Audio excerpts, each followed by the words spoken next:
Namo Narayanaya. This is a recording of a talk of James Swartz on the Bhagavad Gita at Yoga-Vidya Bad Meinberg near Hanover in Germany.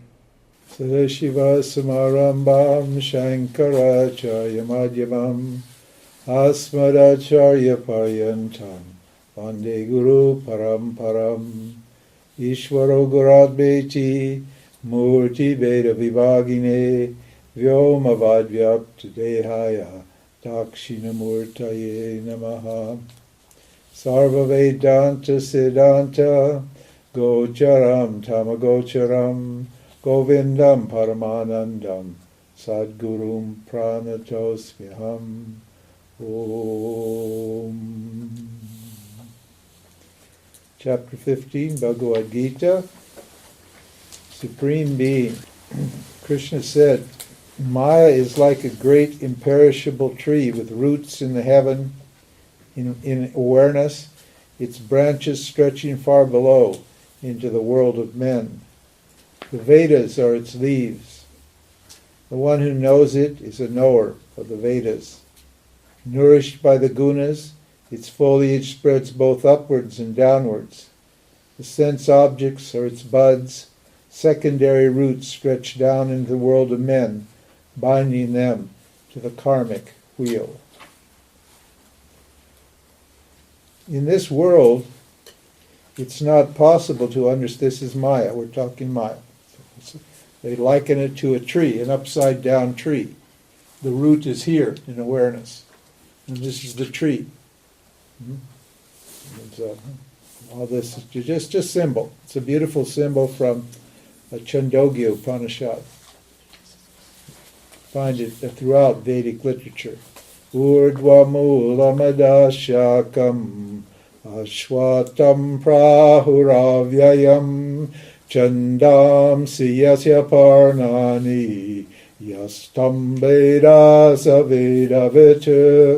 Things like that. And the whole Gita is about this relationship between consciousness and Maya.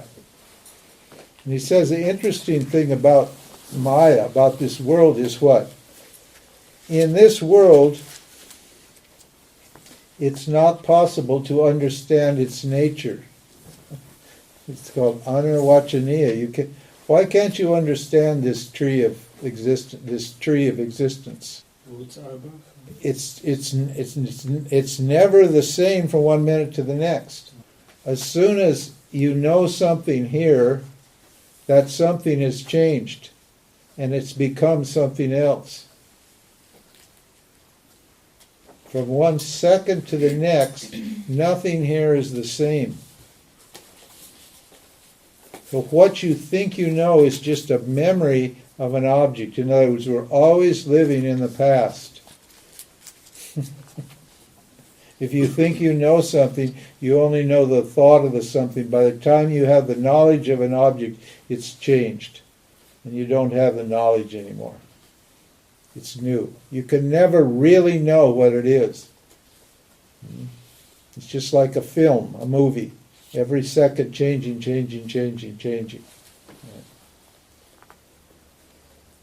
Why? Because it has no beginning and no end and seemingly no source.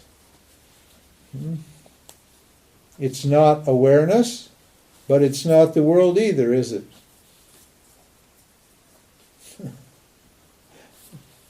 It's sat asat vilakshanam. I have a whole talk on this, big long talk on this Maya. It's neither what? It isn't awareness, but it's not different from awareness. It's not the same as awareness, but it's not different either. And it's what? It's not the same as the effects, but it's not different from the effects either. So this is very difficult to understand. How can you understand something that has no beginning and no end? It's eternal. Like the chicken and the egg. How do you make a sense out of did the chicken come first or the egg come first? Is there any way to resolve that issue?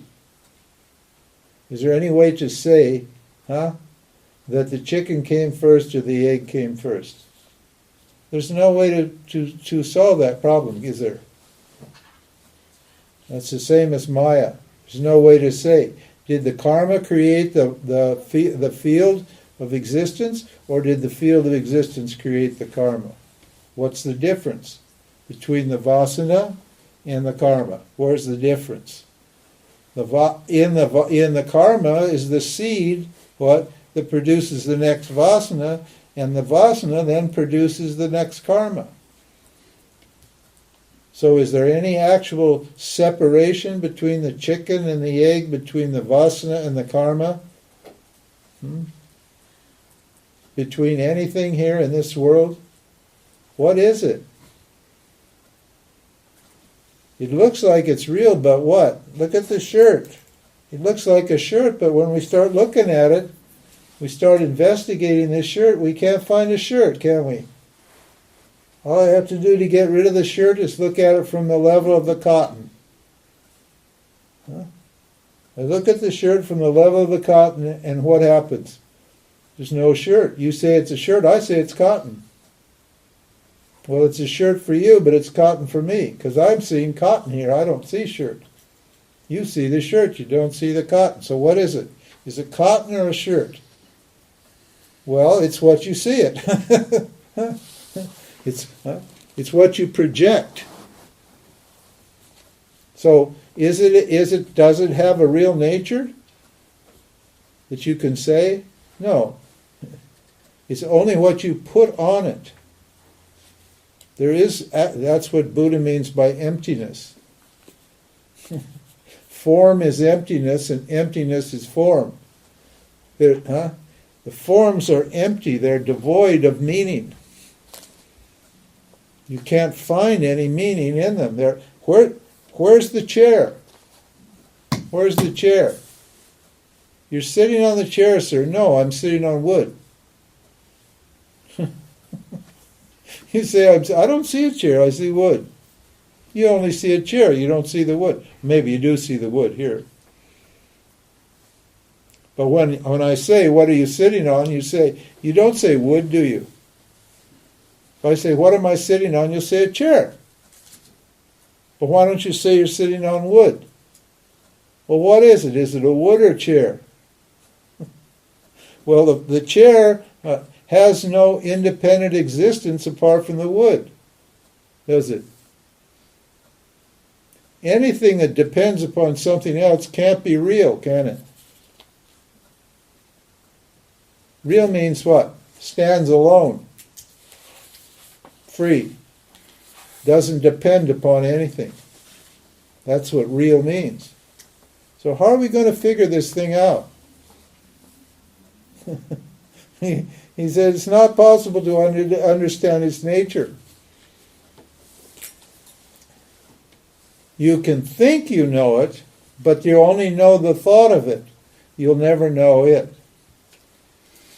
And we're not trying to teach you what Maya is. We're just using the idea of Maya and consciousness to take away your ignorance. That's all. When you realize who you are, you won't be left with an idea about the world or consciousness. You'll only be left as consciousness. You only remain as one eternal, present, unchanging, conscious being. And you won't say, I know this or I know that. All you can say is, I know myself, and that's it. I know the wood. What's to talk of the chair if I know the wood? What's to say about the chair? I'm the ocean. Why bother with the waves? I can't talk about the waves because the waves are me, aren't they? So So all I have to do is know myself, and I know everything that exists, isn't it? I know all the names and forms. What is it? Knowing which everything else is known. That's what it says in the Vedas. What is it? Knowing which you know everything. Now people think, oh, that means if I get enlightened, then I'll know what my wife is thinking. Right? I'll know what's happening in China. I'll know where Vladimir Putin is now. Vladimir Putin has disappeared. Last week or so, nobody has seen Vladimir Putin. So, but if I know this, then I'll know everything. I'll know where Vladimir is, what he's up to.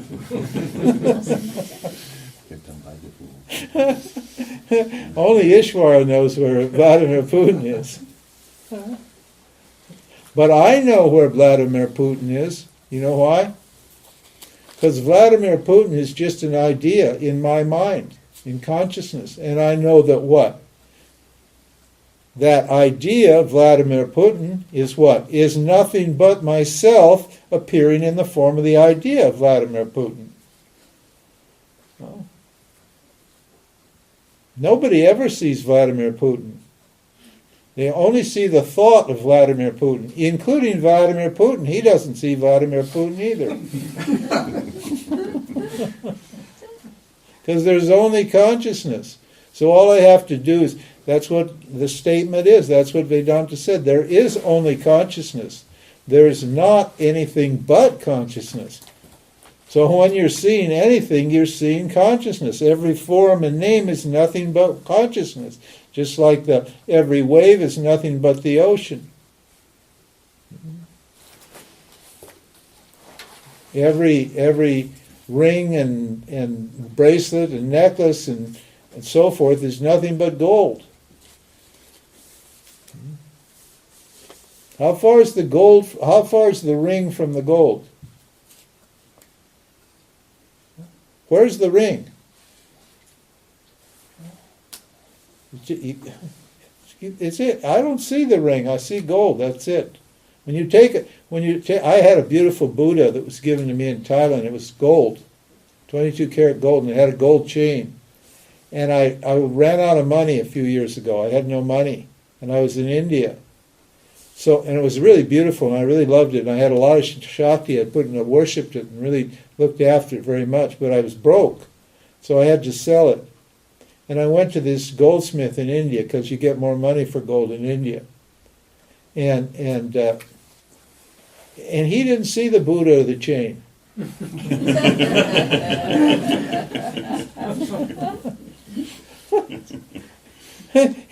It didn't mean anything to him. Huh?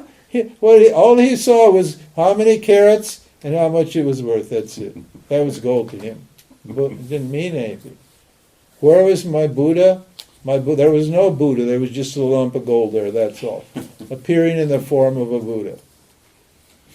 So how are you going to understand something that what? Doesn't have any substance. It doesn't have any meaning. That just generates images all the time. Maya is just generating endless images out of consciousness. Trees, dogs, cats, angels, devils, sun, moon, the stars, etc., etc., etc. Endlessly generating all these images out of itself.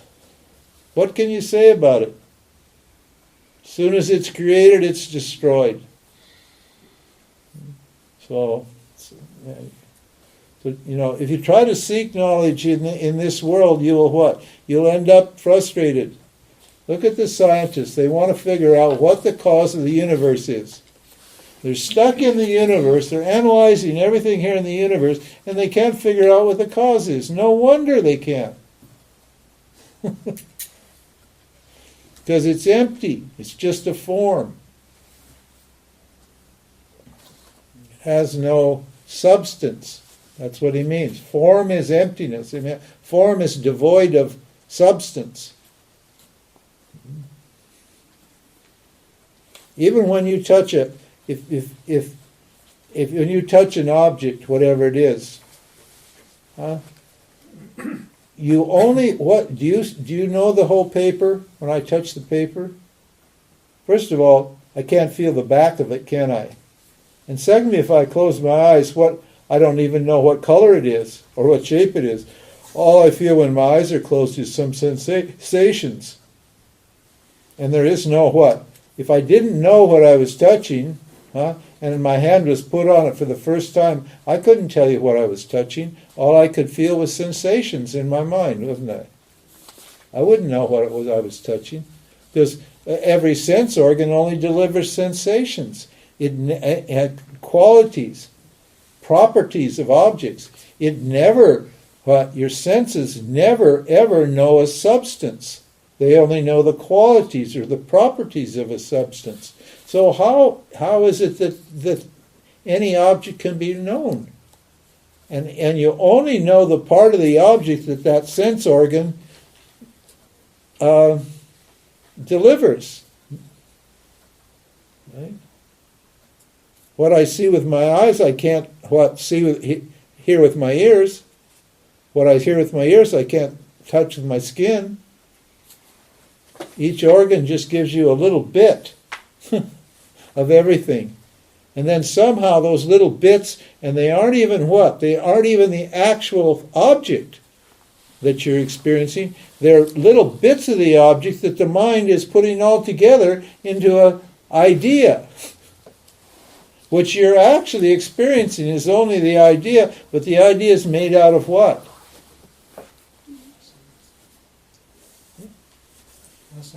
Just sensations, vasanas. Properties, qualities. Ever-changing qualities. And then you say, I know that object.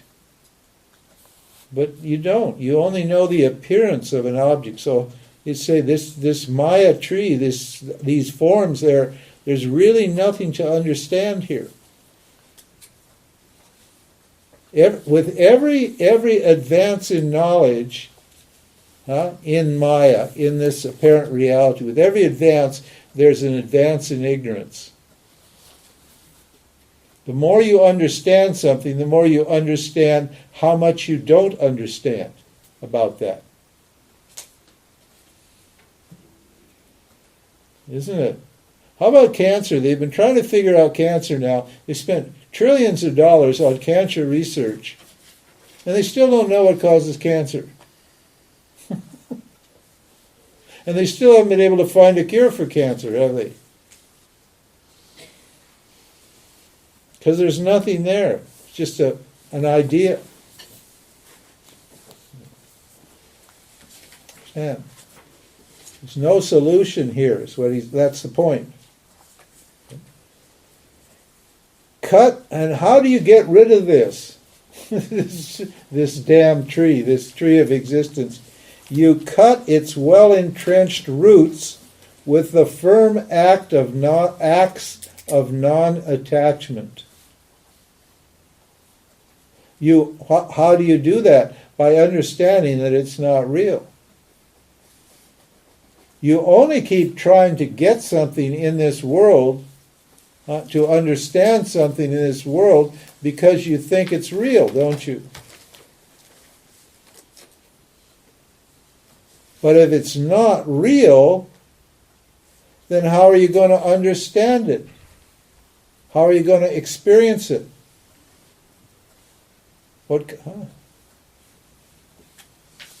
Understand?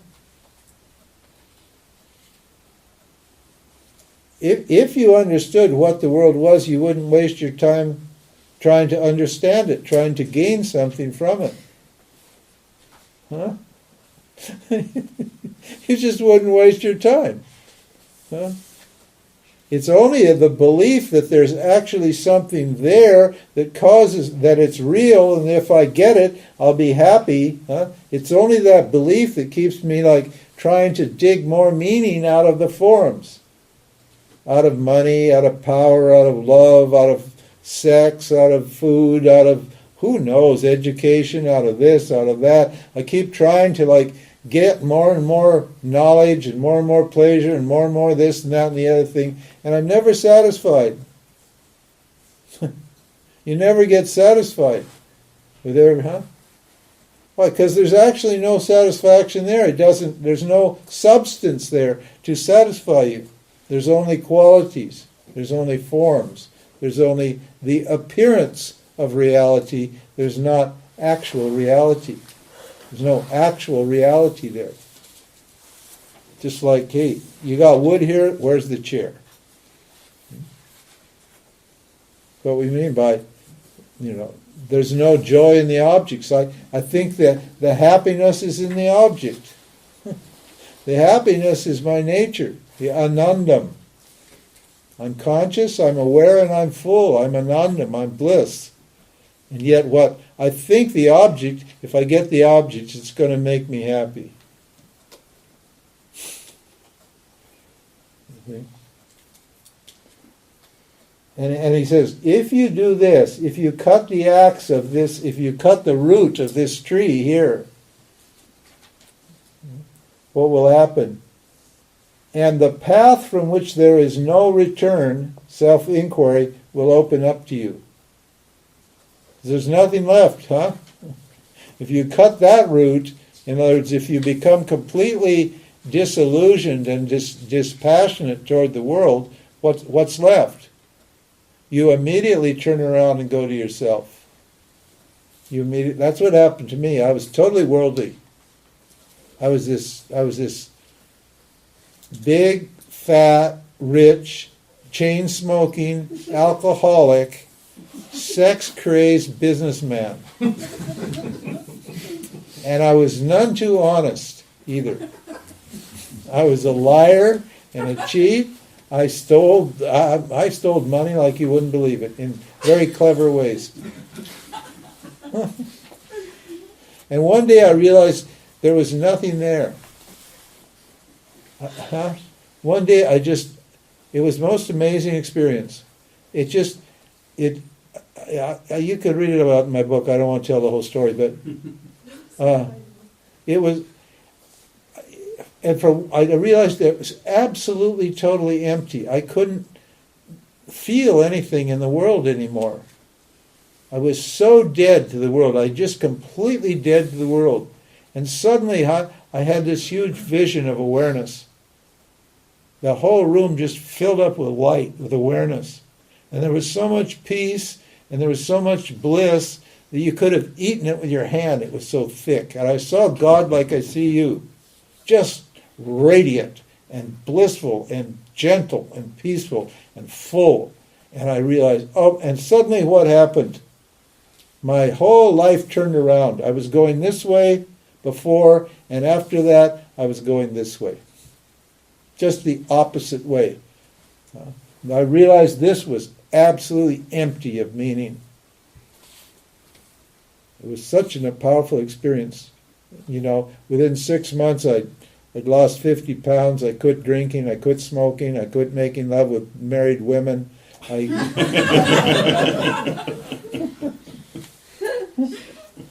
grew my hair long, sold my business. Just everything, just the total opposite way. You wouldn't have, if you'd met me 6 months later, you wouldn't even have recognized the same person. Because I saw, hey, there's nothing here. It's so empty. It's so meaningless. If it was meaningful, then then you wouldn't have to what? Keep trying all these things. Keep changing all the time. Keep trying to reinvent yourself and fix your life up and find something more interesting to do. You wouldn't do that because you'd be happy, you'd be satisfied. So to succeed on that path to that being from whom, what? To succeed on that path, what do? Surrender to that being from whom this eternal creation is projected. Surrender to Ishwara. That means what? See everything as Ishwara. Lose your sense of separateness and specialness and individuality. See yourself as just one little unit in this great big thing, and stop trying to be different and special. Right? Accept yourself as you are. Understand that you can't be any other way than the way you are. I was never happy with myself until that moment. Until I accepted myself as I was. I couldn't, God made me stare at myself in the mirror until I accepted myself totally. I saw what a corrupt, ugly person I was. And I didn't want to look. I didn't want to look, but I couldn't not look. God made me look. Ishwara forced me to look, and I couldn't stop. I couldn't take my mind off of that knowledge about myself until I completely accepted that knowledge. It was impossible. It was impossible. So you surrender. You let go. You stop trying to be somebody, to be something, to gain something. And you surrender to Ishwara. Hey, without you, I'm nothing. Everything I am, I owe to you. And suddenly all of that striving and all that seeking and all that dissatisfaction disappears. And you get a clear vision of where you need to go and what you need to do. Your whole life goes the other way, away from this samsara. You just turn around about face. You're looking this way one minute, and the next minute you're looking the other way. When you understand that this is an empty place. And that you are the fullness that fills the emptiness. That emptiness is illumined by what? By the bliss, by the awareness, the light of your own consciousness. And this thing that's empty is actually what? Full of you. And that you're free of it. That you shine on it and infuse it. Whatever meaning the object has is meaningful because of you. You don't, the object, the experience, the event doesn't what? Make you meaningful. You don't look for life to validate you. You don't look for experiences to validate you. You what? You know that I validate every experience simply by shining on that experience. That experience means something because I shine on that experience. And that's the only reason it has any meaning. As soon as I take my light away from that object, that experience, poof, is gone.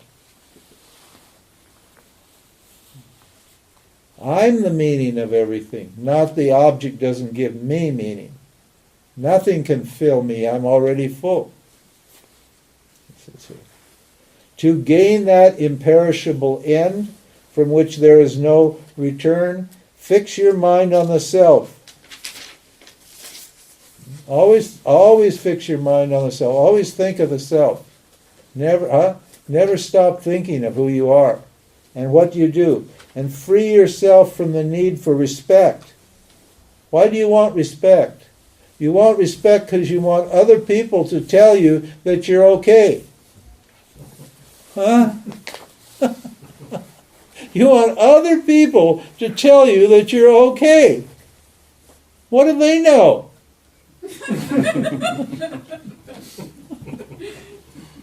Huh? Why would you want somebody to love you? What do they know? They don't have a clue who you are. You said, free yourself from the need for respect, from attachment to objects. What can an object do for you? Without you, the object has no meaning. Understand? And from the push and pull of the opposites. That means what? Understand that this is a zero-sum game. And you don't get any, you can't lose here, but you can't win here either. That's what it means, free yourself. Free yourself means understand you can't win and you can't lose, which means what? It doesn't mean anything. I keep thinking, I can win here. And every time you lose, what happens? Your self-esteem goes down. And every time you win, your ego goes up. You feel puffed up with pride. Oh, I'm really cool. I'm successful. But there's no winning here. And there's no losing. Why? Because it's empty. It's just an empty form. That's all it is. Understand? Don't feed the desire for objects. The desire for objects is there, but don't feed it. In other words, what? Understand this fact and realize that think through everything when you do it. This is what the meaning is here. When you have a desire, when you want, stop. Sit back and think it through. What is the end result of this chain of actions and emotions that I'm initiating in my attempt to gain some object? What am I going to actually get at the end? Don't just mindlessly flow with that desire and do whatever you need to do. Think about it, he's saying. Don't feed the desire by just jumping on it and going with it. Stand back and analyze it. What am I going to get here? What's the end result? Will I be any different when I get it than I am now? And the answer is always no. Temporarily you'll feel better if you get it, and temporarily you'll feel worse if you don't. And you never know how it's going to turn out, do you? You don't know, because it's not up to you. You can have the best intentions to do the best actions, and you can fail miserably. You can get exactly the opposite of what you want. You can have the worst intentions and do everything wrong and get something wonderful. You never know what the result will be. And when all is said and done, if you're ignorant, you're still going to be ignorant. If you're ignorant of who you are, when you get an object, you will be ignorant when you what?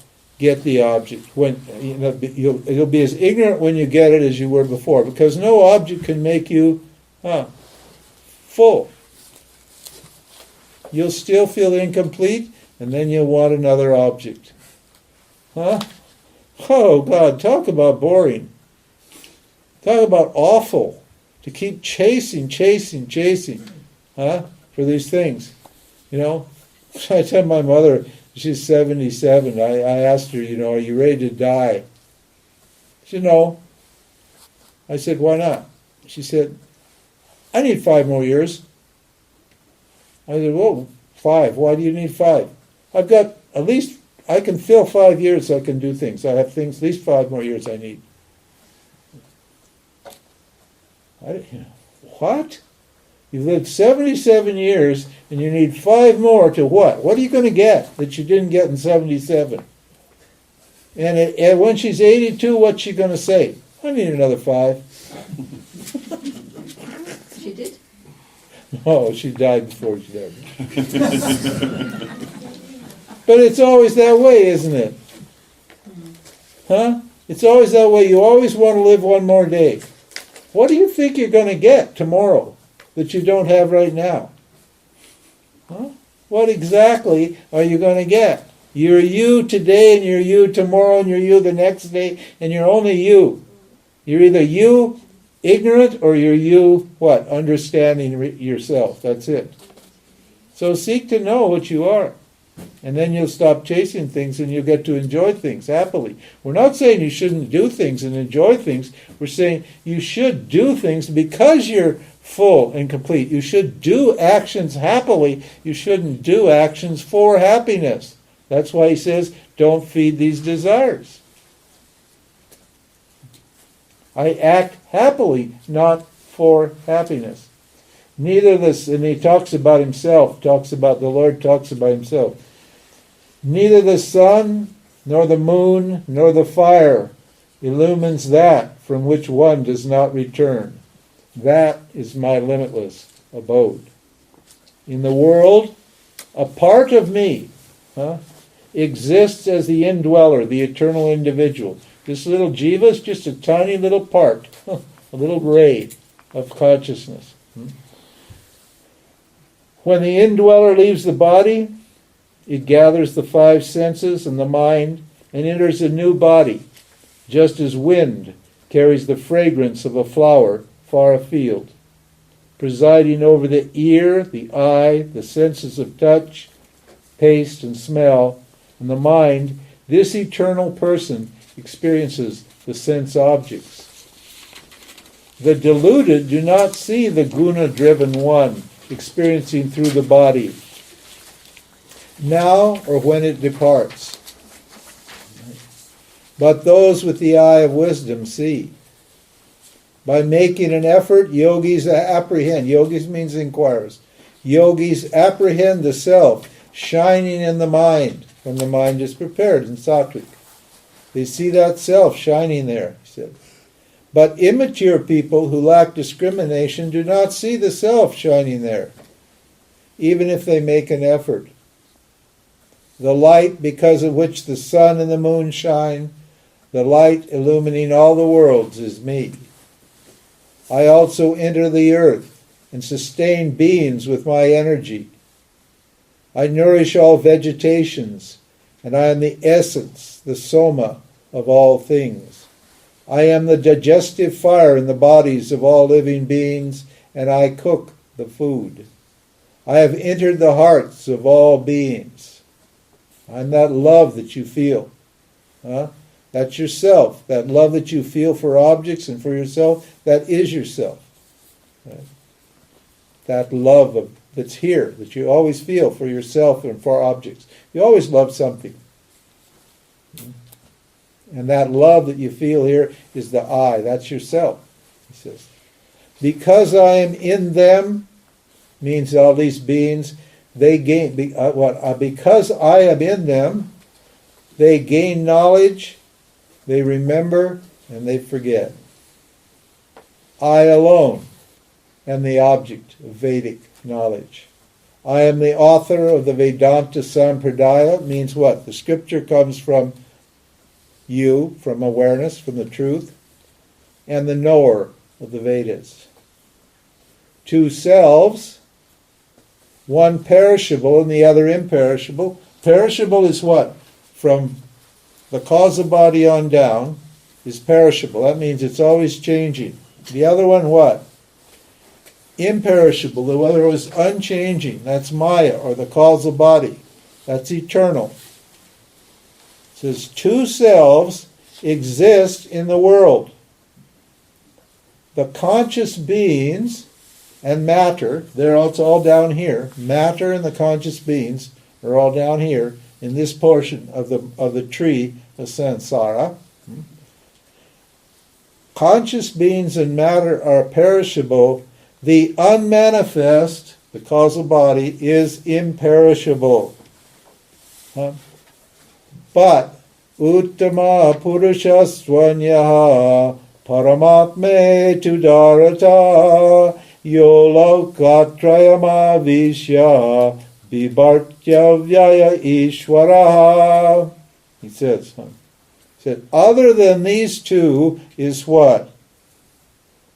The self beyond these two selves, beyond this unmanifest and this manifest self, he said. But other than these is a self beyond the selves, the limitless, changeless awareness that has entered the three worlds and sustains them. Because I am beyond change and changelessness.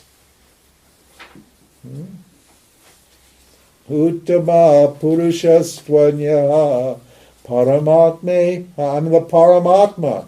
Paramatme. The one that's beyond change and changeless. He says, I'm the knower of the change and the knower of the changeless. If you're talking about change, that implies changelessness, doesn't it? If you're talking about changelessness, you imply change. To say the word change means there's something that's unchanging. To say there's something unchanging means that there's something that changes. So that's duality, isn't it? I'm the knower of those two. I'm the knower of what's eternal, and then I'm the knower of what's perishable. I'm beyond what? Those two. Beyond duality, he said. Because I am beyond change and changelessness, I am indestructible. Therefore, I am renowned as the Supreme Being. That's called Uttama Purusha. If you know me in this way, you become the knower of everything, the self in all. Ishwara 2 knows what? All the facts. Ishwara 1 knows everything as what? As awareness. And the Ajnani is what? Ishwara 1. He has identified himself as that conscious, awareful, eternal presence inside himself. And what? He's identified with that, and he sees everything as himself, as awareness. If you know me in this way, you become a knower of everything, the self in all, of all. O Arjuna, this is the most profound teaching. Knowing this, you're enlightened and have accomplished everything that needs to be accomplished in this life. What to say? Time over, time out.